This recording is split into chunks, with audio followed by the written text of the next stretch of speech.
지금부터 나의 인생. 오늘은 우리의 장녀 윤희의 이야기를 들려드릴 거예요. 그녀에게 무슨 일이 있었던 건지 지금 시작합니다. 구독, 좋아요 부탁드립니다. 장녀의 무게. 윤희가 처음으로 희생이라는 단어를 몸으로 깨달은 건 19살이었다. 그해 봄 동생 수민이가 명문대에 합격했다는 소식이 집안을 떠들썩하게 했다. 우리 수민이 드디어 장원급제한 기분이다. 아버지는 술잔을 기울이며 흥겨워했다.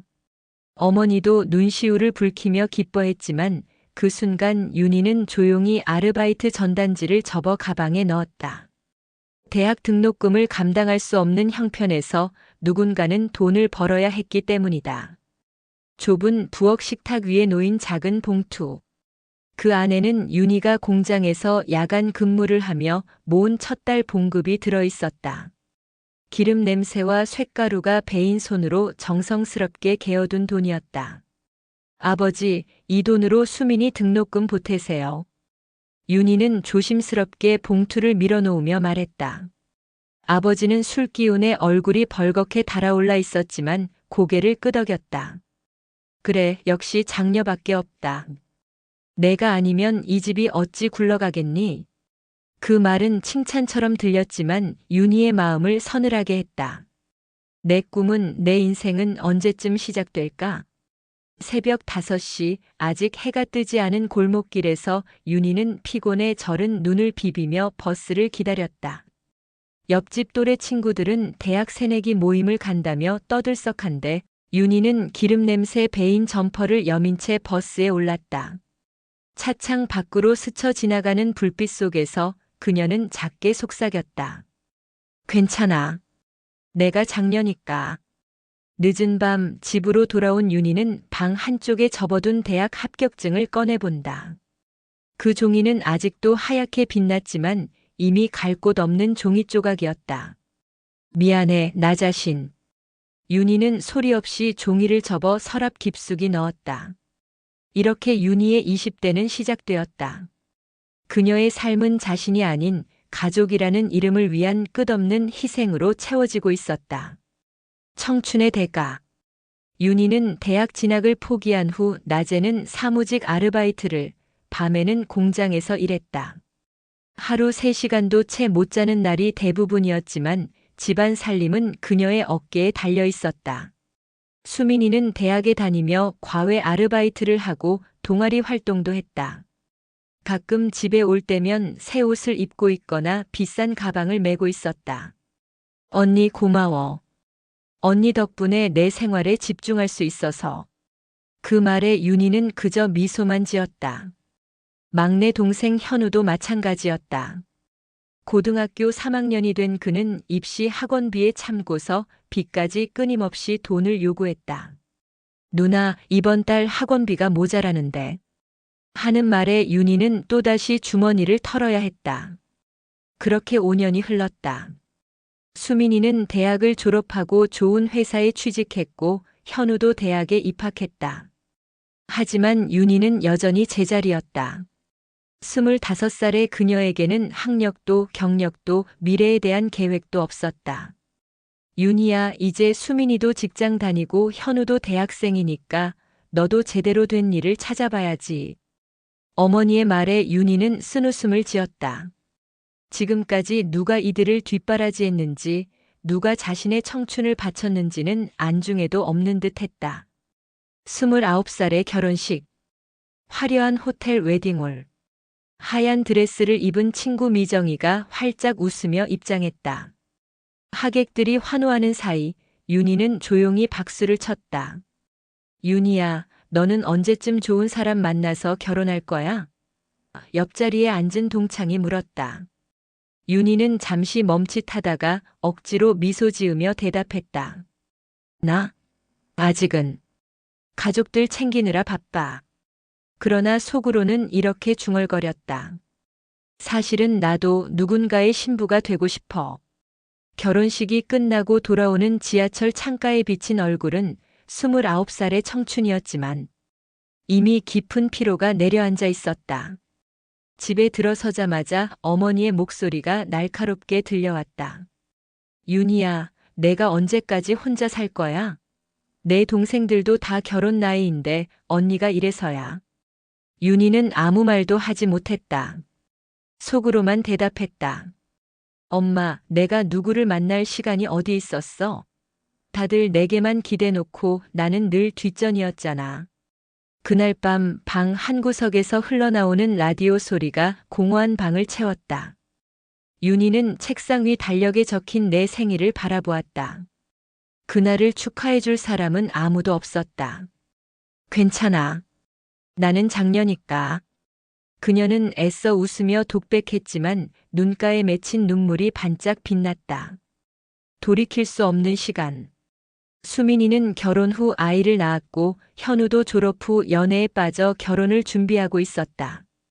가족들의 경조사는 늘어만 갔고 그때마다 윤희는 돈을 보태야 했다. 누나 결혼 준비금이 부족해서.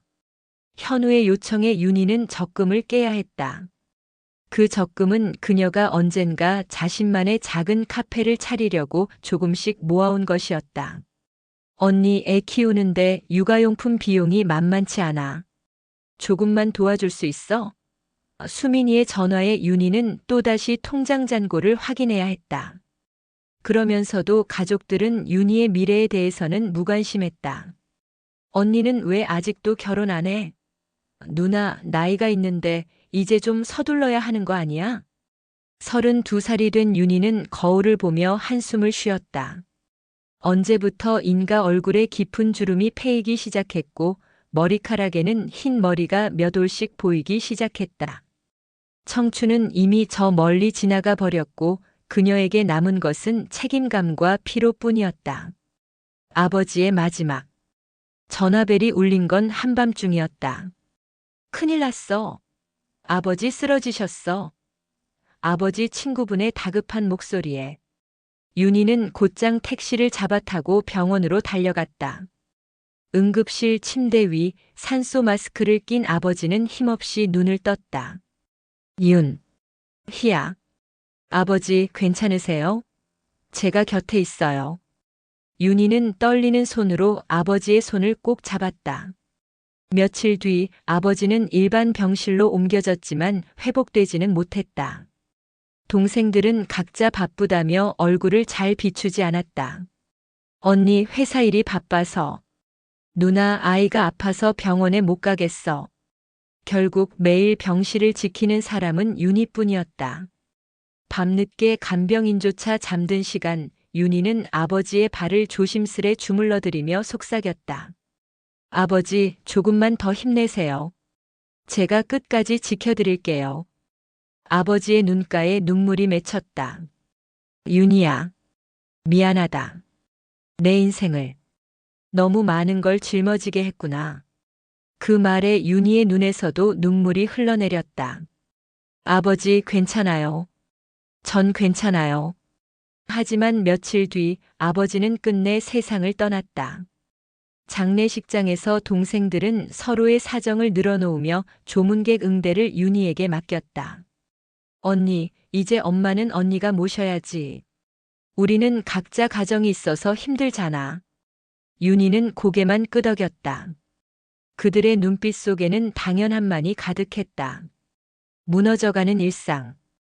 아버지를 떠나보낸 후 어머니의 건강도 급속히 나빠졌다. 건망증이 심해지더니 급기야 치매 초기 진단을 받았다. 초기 치매 증상입니다. 앞으로 점점 기억이 흐려질 수 있어요. 의사의 말에 윤희의 눈앞이 흐려졌다. 이제 엄마마저 나를 잊게 될까봐 두려워. 집에 돌아오자마자 동생들이 또 모였다. 언니, 엄마는 언니가 모셔야지. 우린 회사도 있고 애들도 있고. 윤희는 그들의 말을 듣는 순간 깊은 허무함에 빠졌다. 그들의 눈빛에는 책임도 애정도 없었다. 오직 부담을 덜고 싶은 마음뿐이었다. 그날 밤 윤희는 어머니의 방에 앉아 있었다. 어머니는 희미한 눈빛으로 딸을 바라보며 물었다. 너 이름이 뭐더라? 순간 윤희의 심장이 철렁 내려앉았다. 엄마, 나 윤이야. 엄마 큰딸 윤이. 어머니의 눈에 눈물이 맺히더니 떨리는 손으로 윤희의 얼굴을 쓰다듬었다. 미안하다, 윤희야. 내 인생을 다 뺏어버린 것 같아. 윤희는 목이 메어 아무 말도 할 수 없었다. 마지막 배신. 그러던 어느 날 저녁 윤희가 퇴근에 지친 몸을 이끌고 마트에서 장을 보던 중 전화벨이 울렸다. 누나, 작은 누나가 좀 수상해. 지금 집으로 빨리 와. 현우의 다급한 목소리였다. 윤희가 급히 집에 도착했을 때 거실에는 낯선 중년 남자가 앉아 있었다. 수민이는 땀을 흘리며 종이 몇 장을 감추려 애쓰고 있었다. 이게 뭐야? 윤희의 목소리가 낮게 울렸다. 남자가 입을 열었다. 아, 수민 씨가 집 문서를 저희에게 담보로 맡기기로 하셨습니다. 투자 자금이 필요하다면서요. 윤희는 순간 손에서 핏기가 사라졌다. 집 문서를. 내가? 엄마가 살고 계신 이 집을? 수민이는 눈을 피하며 중얼거렸다. 언니, 잠깐이야. 사업만 성공하면 금방 찾을 수 있어. 나도 가족을 위해서. 윤희의 손이 떨렸다. 잠깐이라도. 엄마가 계신 집을 담보로 잡을 생각을 했어? 내가 어떻게 그럴 수가 있어? 거실은 싸늘한 침묵에 휩싸였다. 그날 밤 윤희는 처음으로 동생에게 큰 소리를 치며 울부짖었다. 이제 그만해. 더는 가족이라는 이름으로 내 마음을 짓밟지 마. 깨달음의 순간. 그날 이후 윤희는 며칠 동안 아무와도 말을 하지 않았다. 출근길 버스 안에서, 점심시간 공원 벤치에서, 집으로 돌아오는 길에서 그녀는 깊은 생각에 잠겼다. 나는 지금까지 무엇을 위해 살아왔을까? 가족을 위한다고 했지만 정작 가족들은 나를 당연하게 여기고만 있잖아. 나는 언제쯤 나를 위해 살 수 있을까? 어느 일요일 오후 우연히 서점에 들렀던 윤희는 한 권의 책을 발견했다. 늦어도 괜찮아, 나만의 인생이라는 제목의 자기 계발서였다. 책 속에는 중년의 새로운 도전을 시작한 사람들의 이야기가 가득했다. 50세에 처음 그림을 시작해서 화가가 된 여성, 45세에 요리를 배워 레스토랑을 연 남성. 그들의 이야기를 읽으며 윤희의 마음에 작은 불꽃이 타오르기 시작했다. 그날 밤 윤희는 오래된 일기장을 꺼냈다. 갓 20살이 지난 시절에 적어놓았던 꿈들이 그곳에 있었다. 작은 카페 운영하기, 외국 여행하기, 나만의 집 갖기. 어느새 색이 바래버린 글씨들이었지만 여전히 윤희의 마음을 설레게 했다. 어려운 결정. 윤희는 전문 요양원을 찾아갔다. 창문 너머로 햇살이 가득 들어오는 밝은 복도, 미소 짓는 간호사들. 그곳은 어머니가 편안히 지낼 수 있는 곳처럼 보였다. 어르신들이 여기서 정말 행복해 하세요.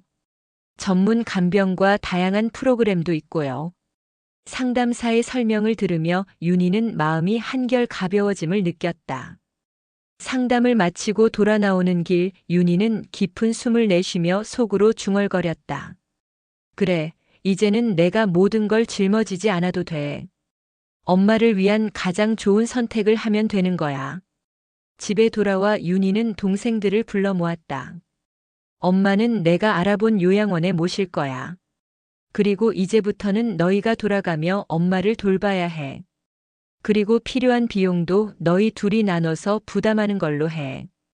난 지금까지 한 걸로 충분하다고 생각해. 현우가 소리쳤다. 누나, 어떻게 엄마를 요양원에 모셔? 그리고 그게 무슨 소리야? 윤희는 단호하게 대답했다.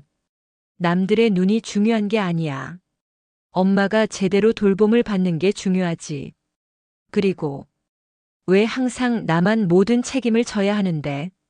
그 순간 방 안의 공기는 바뀌었다.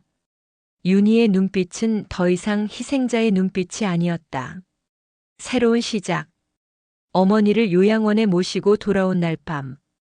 윤희는 오랜만에 비어있는 자신의 방에 앉아 있었다. 식탁 위에 올려둔 뜨거운 차 한 잔에서 김이 피어올랐다. 이제야 내 방이 내 방처럼 느껴진다.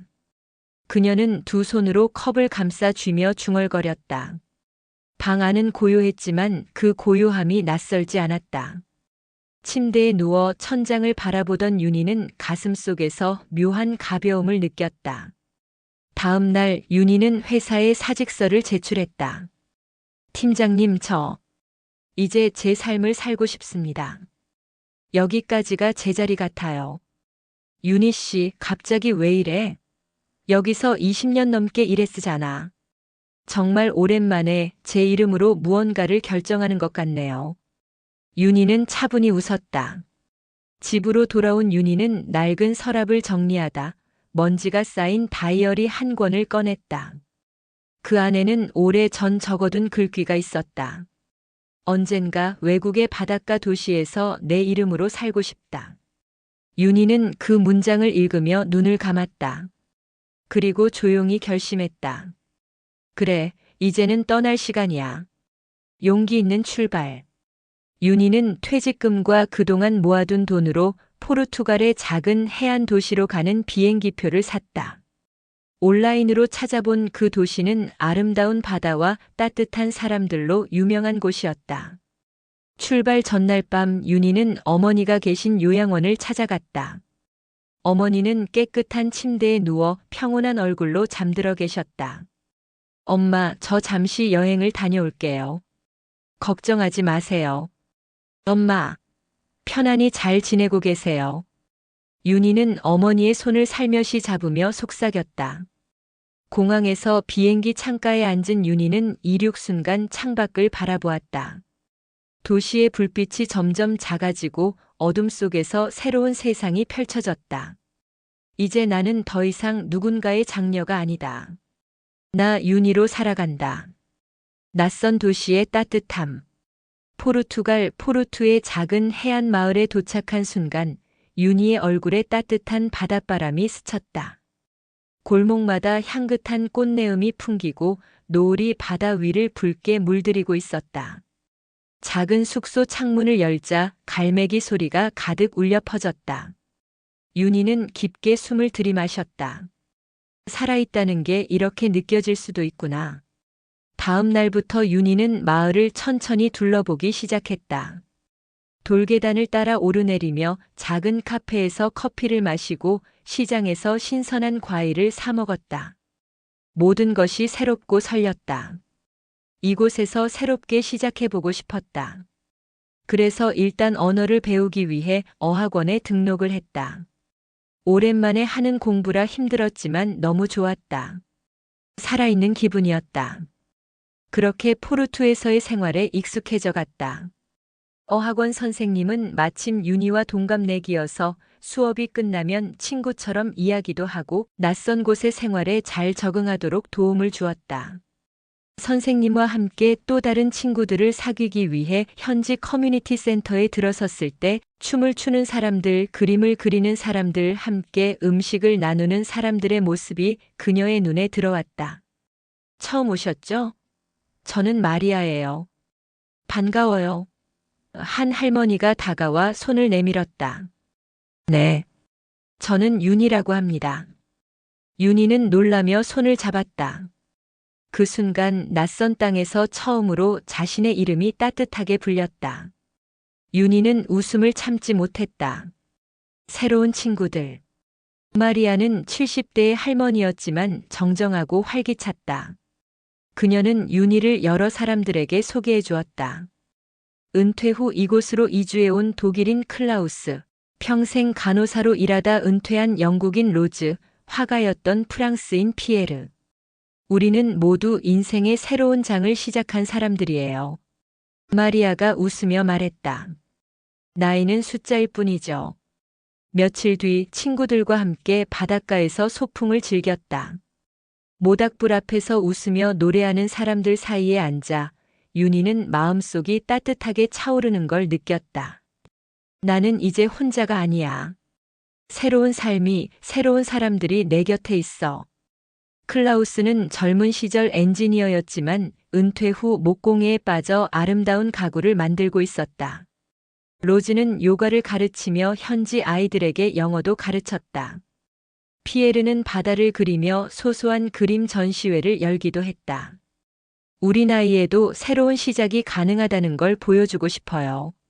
로즈가 윤희에게 말했다. 당신도 분명 멋진 일을 찾을 거예요. 우연한 만남. 바닷가 카페에서 윤희는 건축에 관한 책을 읽고 있었다. 마을의 아름다운 건물들에 매료되어 관련 책을 읽기 시작한 것이었다. 혹시 이 책, 건축에 관심이 있으세요? 옆자리에서 낮은 목소리가 들려왔다. 고개를 들자 은은한 미소를 짓는 중년의 남자가 서 있었다. 그의 이름은 마르코, 이탈리아에서 온 은퇴한 건축가였다. 네, 그냥. 이 마을의 건물들이 그림 같아서 좋아해요. 윤희가 대답하자 마르코는 미소 지으며 말했다. 제가 좋아하는 장소가 있는데 언젠가 함께 가보시겠습니까? 이 마을에서 가장 아름다운 건축물이 있는 곳이에요. 윤희의 가슴이 두근거렸다. 낯선 도시에서 처음으로 찾아온 설레는 순간이었다. 천천히 피어나는 마음. 며칠 후 마르코는 약속대로 윤희를 마을 언덕 위에 오래된 성당으로 데려갔다. 12세기에 지어진 그 성당은 바다를 내려다보며 서 있었고 석양에 물든 모습이 숨이 막힐 정도로 아름다웠다. 제가 젊은 시절 로마에서 일할 때 이런 건축물들을 보며 꿈을 키웠어요. 마르코가 성당의 아치를 바라보며 말했다. 은퇴 후 이곳에 와서 진짜 아름다운 것이 무엇인지 알게 되었죠. 저는 건축에 대해서는 잘 몰라요. 하지만 이런 아름다운 것들을 보고 있으면 마음이 평화로워져요. 윤희의 말에 마르코가 고개를 끄덕였다. 아름다움을 느끼는 마음이 있으면 충분해요. 전문 지식보다 중요한 건 감동받는 마음이죠. 그들은 성당 근처 벤치에 앉아 바다를 바라보며 이야기를 나누었다. 마르코는 평생 바쁘게 살다가 은퇴 후에야 진정한 행복을 찾았다고 했고, 윤희는 자신도 비슷한 여정을 걷고 있다고 말했다. 과거와의 대면. 어느 날 윤희에게 한국에서 전화가 왔다. 수민이었다. 언니, 어디 있어? 연락도 안 되고. 엄마가 언니 찾는다고 해서. 나는 잘 있어. 엄마는 어떠시니? 그게. 요양원에서 잘 지내시긴 하는데 가끔 언니 생각을 하셔. 언제 돌아와? 윤희는 잠시 망설였다. 아직은. 조금 더 있어야겠어. 언니 미안해. 그동안 너무 언니한테만 의존했던 것 같아. 현우랑 나랑 이제부터는 엄마 돌봄을 나눠서 하기로 했어. 그 말을 듣고 윤희는 눈시울이 뜨거워졌다. 늦었지만 동생들이 달라지고 있다는 것이 느껴졌다. 고마워. 엄마 잘 부탁해. 전화를 끊고 나서 윤희는 바닷가를 걸었다. 마음 한편으론 가족이 그리웠지만 동시에 자신이 여기서 찾은 평화도 소중했다. 새로운 도전. 커뮤니티 센터에서 마리아가 윤희에게 제안했다. 윤희, 우리가 작은 카페를 하나 운영해 보는 게 어때? 관광객들과 현지인들이 함께 모일 수 있는 곳으로 말이야. 윤희의 눈이 반짝였다. 카페요? 저는 경험이 없는데요. 경험은 만들어가는 거야. 중요한 건 하고 싶은 마음이지. 피에르가 웃으며 거들었다. 나는 메뉴판 그림을 그려줄게. 저는 인테리어를 도와드릴 수 있어요. 마르코도 눈을 반짝이며 말했다. 클라우스는 테이블과 의자를 만들어주겠다고 했고, 로즈는 요가 클래스도 함께 진행하자고 제안했다. 정말. 제가 해도 될까요? 윤희는 여전히 망설였다. 당신은 평생 다른 사람을 위해 살았잖아. 이제는 당신을 위한 시간이야. 마리아가 윤희의 손을 꼭 잡으며 말했다. 윤희의 바다 카페. 몇 달의 준비 끝에 작은 카페가 문을 열었다. 이름은 윤희의 바다였다. 바다가 보이는 작은 테라스가 있는 아담한 공간이었다. 개업 첫날 마을 사람들이 하나 둘 찾아왔다. 윤희가 직접 끓인 커피와 마리아가 만든 전통 과자, 피에르가 그린 그림들이 벽에 걸린 따뜻한 공간이었다. 와, 이 커피 정말 맛있어요. 젊은 관광객이 엄지를 치켜들었다. 이 카페 분위기가 정말 독특해요. 뭔가 집 같으면서도 이국적이에요. 다른 손님이 말했다. 윤희는 처음으로 자신의 이름이 걸린 간판을 바라보며 뿌듯함을 느꼈다. 내 이름으로 된 무언가가 세상에 있구나. 마르코는 매일 아침 카페를 찾아와 윤희와 함께 커피를 마셨다. 그들의 관계는 천천히 깊어져 갔다. 진정한 사랑. 어느 일요일 저녁 마르코와 윤희는 바닷가를 거닐었다. 은빛 파도가 발밑을 스치고 저녁 노을이 두 사람의 그림자를 길게 느렸다. 윤희, 당신과 함께 있으면 마음이 평화로워요. 마르코가 조심스럽게 말했다. 저도요. 이렇게 편안한 기분은 처음이에요. 윤희가 대답했다. 제가 당신의 인생의 새로운 장이 될 수 있을까요? 마르코가 윤희의 손을 잡았다. 윤희는 그 따뜻한 손길에 눈물이 핑 돌았다. 오랫동안 누군가에게 사랑받는다는 것이 어떤 것인지 잊고 있었던 그녀에게 마르코의 진심은 따뜻한 위로였다. 저는 아직 제 자신도 잘 모르겠어요.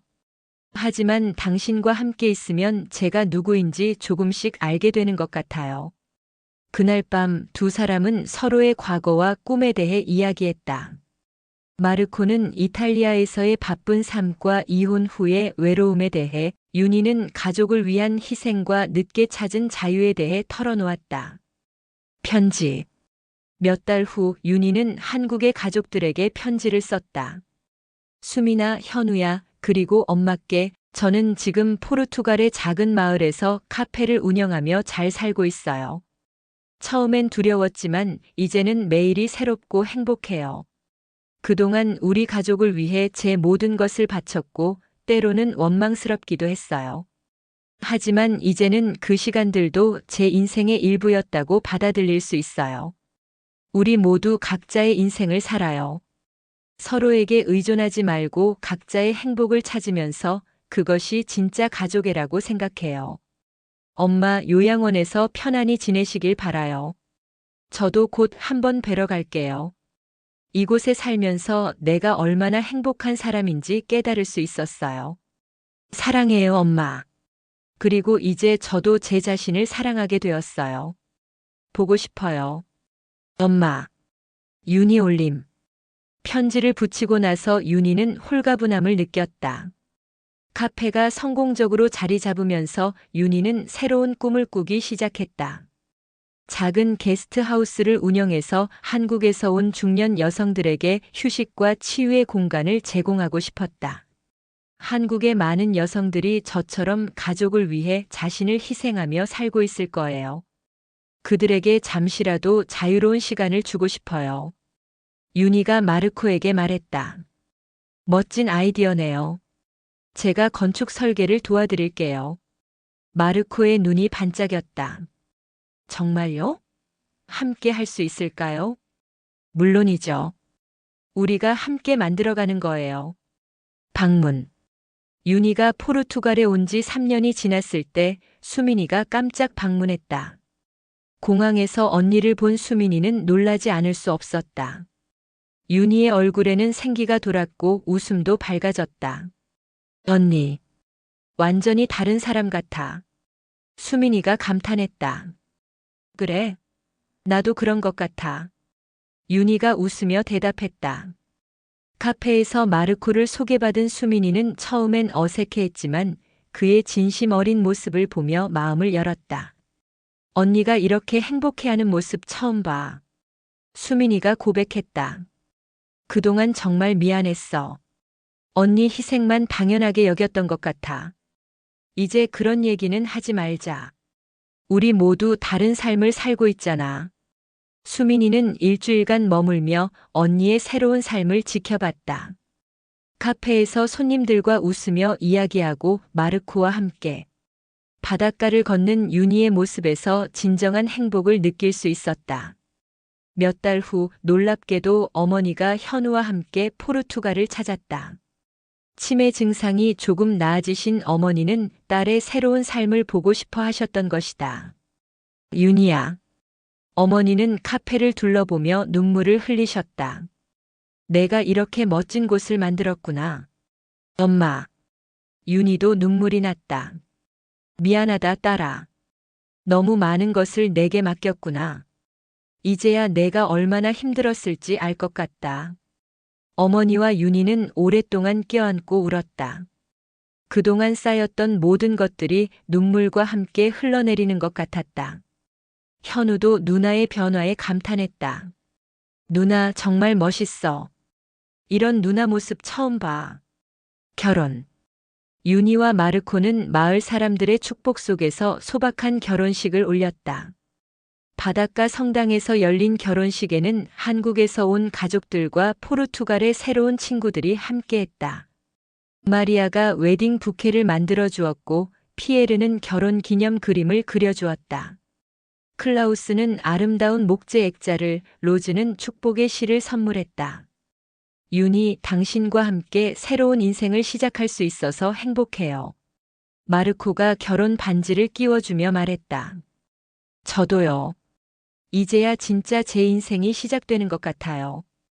윤희가 대답했다. 어머니는 딸의 결혼식에서 행복한 눈물을 흘리셨다. 윤희야, 행복해야 한다. 이제는 내 행복이 가장 중요하다. 게스트하우스 새로운 시작. 결혼 후 1년 윤희와 마르코는 드디어 게스트하우스를 열었다. 이름은 새로운 시작이었다. 한국어와 포르투갈어로 된 간판이 따뜻하게 손님들을 맞았다. 첫 번째 손님은 50대 한국인 여성들로 구성된 그룹이었다. 그들 중 한 명은 윤희와 비슷한 상황에서 벗어나 처음으로 해외여행을 온 것이었다. 정말 이런 곳이 있다니 믿어지지 않아요. 손님 중 한 명이 바다를 바라보며 말했다. 저도 처음엔 믿기지 않았어요. 하지만 용기를 내면 새로운 세상이 펼쳐져요. 윤희가 따뜻하게 대답했다. 게스트하우스에서는 요가 클래스, 그림 그리기, 요리 배우기 등 다양한 프로그램이 진행되었다. 무엇보다 중요한 것은 손님들이 자신만의 시간을 가질 수 있다는 것이었다. 윤희가 포르투갈에 온 지 10년이 지났다. 이제 그녀는 마을의 명물이 되었다. 윤희의 바다 카페와 새로운 시작 게스트하우스는 한국인들 사이에서 유명한 힐링 장소가 되었다. 어머니는 한국에서 건강하게 지내고 계셨고 수민이와 현우는 각자의 가정에서 행복하게 살고 있었다.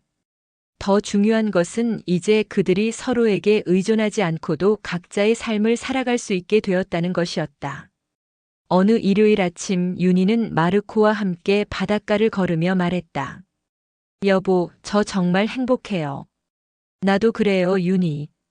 당신을 만난 것이 내 인생 최고의 선물이에요. 제가 만약 그때 용기를 내지 않았다면 아직도 한국에서 남의 인생만 살고 있었을 거예요. 하지만 당신은 용기를 냈고 우리는 여기 있어요. 윤희는 바다를 바라보며 깊게 숨을 들이마셨다. 갈매기들이 자유롭게 날아다니고 파도가 리듬을 만들어내는 소리가 들렸다. 윤희의 이야기. 어느 날 한국에서 온 젊은 기자가 윤희를 인터뷰하러 왔다. 중년 여성의 새로운 도전에 대한 기사를 쓰고 싶다는 것이었다. 어떻게 이런 용기를 낼 수 있으셨어요? 기자가 물었다. 용기라기보다는 더 이상 미룰 수 없었어요. 제 인생을 살아야겠다는 절박함이었죠. 윤희가 대답했다. 가족들을 두고 떠나는 것이 힘들지 않으셨나요? 물론 힘들었어요. 하지만 제가 희생만 하는 것이 진짜 가족을 위하는 길은 아니라는 걸 깨달았어요. 서로 독립적으로 살면서도 사랑할 수 있다는 걸 보여주고 싶었죠. 지금 가장 행복한 순간은 언제인가요? 윤희는 잠시 생각하더니 웃으며 대답했다. 매일 아침 일어나서 오늘은 뭘 할까? 하고 생각할 때요. 누군가를 위해서가 아니라 제가 하고 싶은 일을 생각할 때 가장 행복해요. 게스트하우스에는 손님들이 남긴 편지들이 가득했다. 윤희 언니 덕분에 저도 용기를 낼 수 있을 것 같아요. 집에 돌아가서 제가 하고 싶었던 일을 시작해 볼게요, 영숙. 처음으로 아무 걱정 없이 잠을 잤어요. 이런 평화로운 기분이 있다는 걸 잊고 있었네요, 미경. 50살에 새로운 꿈을 꿀 수 있다는 걸 보여주셔서 감사해요, 정희. 윤희는 이런 편지들을 읽으며 자신이 하고 있는 일의 의미를 다시 한번 확인했다. 그녀는 단순히 자신의 행복만을 찾은 것이 아니라 다른 사람들에게도 희망을 주고 있었다. 지금부터 나의 인생. 75세가 된 윤희는 여전히 포르투갈에서 마르코와 함께 살고 있다.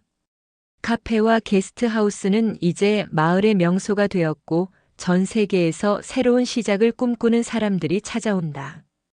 어머니는 작년에 편안히 돌아가셨다. 임종을 지키러 한국에 갔을 때 어머니는 윤희의 손을 꼭 잡고 말씀하셨다.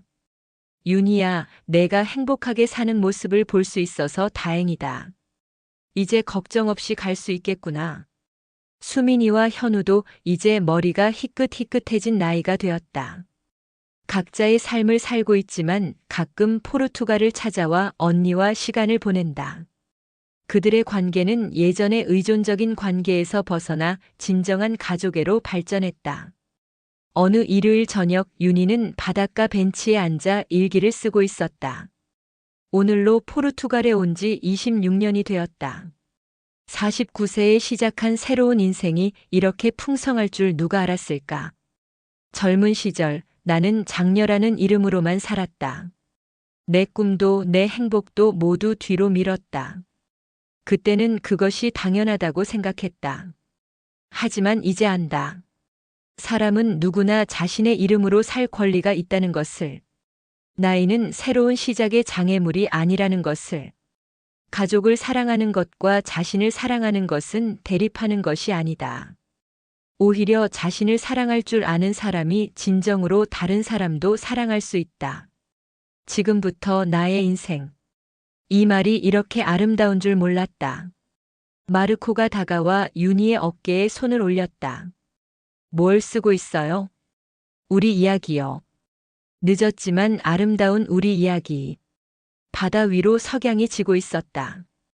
갈매기들이 자유롭게 날아다니고 파도 소리가 평화로운 선율을 만들어냈다. 윤희는 마르코의 손을 잡으며 미소 지었다. 나이가 들어서야 찾은 사랑, 나이가 들어서야 시작한 꿈이지만 그래서 더욱 소중하고 아름다웠다. 윤희의 이야기는 계속되고 있다. 매일 새로운 손님들이 찾아오고 새로운 이야기가 만들어진다. 그리고 무엇보다 윤희는 매일 아침 일어나서 감사하다고 말한다.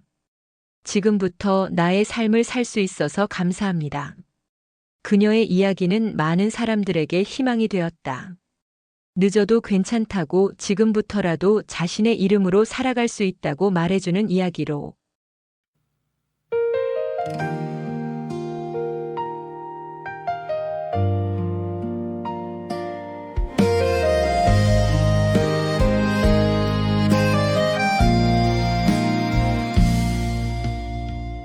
오늘도 지나간 날들을 떠올리며 서로의 마음속 눈물 닦아주네. 사랑과 갈등 속에 지친 우리지만 이제는 웃으며 다시 시작해. 다시 찾은 우리 가족의 온기, 서로의 손을 잡고 걷는 길, 지난 아픔 모두 뒤로 하고 행복한 날들로 채워가네. 때론 미움도 있었고 눈물도 흘렀지만 이젠 서로를 이해하며 사랑을 노래해. 모든 상처가 우리를 강하게 했네. 이제는 웃음만이 우리 곁에 남아 같이 찾은 우리 가족의 온기 서로의 손을 잡고 걷는 길 지난 아픔 모두 뒤로 하고 행복한 날들로 채워가네 바람이 불어와도 비가 내려도 우린 함께라면 괜찮아 서로의 마음에 기대어 오늘고 행복은 노래 노래해